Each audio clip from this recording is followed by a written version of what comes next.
এই ছবিটি বেগুনবাড়ী খালের 2003-04 অর্থ বছরে হাতিরঝিল প্রকল্প হিসেবে গ্রহণ করে ঢাকা সিটি কর্পোরেশন। কিন্তু নানা জটিলতায় 2007 সালের 1/11 পরবর্তী ঢাকা সিটি কর্পোরেশনের পরিবর্তে রাজুকের অধীনে আসে প্রকল্পটি। দায়িত্ব নেয় সেনাবাহিনীর 16 ইঞ্জিনিয়ারিং ব্যাটালিয়ন।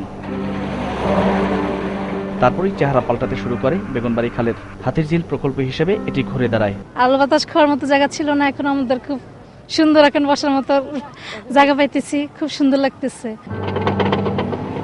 বিশ্বমানের আর্কিটেকচারাল নকশায় এই খালে আসে নান্দনিক সৌন্দর্য।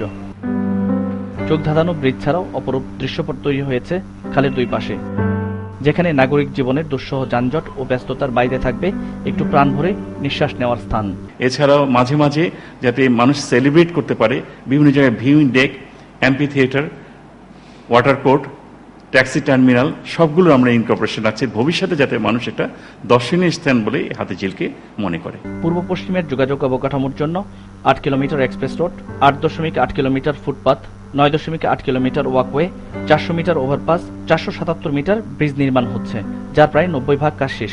আর এর জন্য বেগুনবাড়ী খালের জমি ছাড়াও এ প্রকল্পের আওতায় প্রায় 300 একর জমি অধিগ্রহণ করা হয়। কিন্তু শুরুতেই অবৈধ দখলদাররা জমি ছাড়তে অস্বীকৃতি জানায়, ফলে আদালতের দ্বারস্থ হয় রাজুক।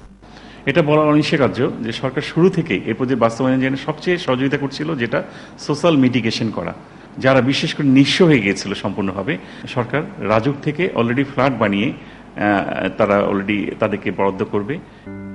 শেষ হয়ে আসছে রাজধানীর হাতিরঝিল প্রকল্পের এই কাজ, কিন্তু এখনও গলার কাটা হয়ে আটকে আছে 43টি ভূমি অধিগ্রহণ সংক্রান্ত মামলা নিষ্পত্তি হলেই এটি উন্মুক্ত হবে জনসাধারণের জন্য।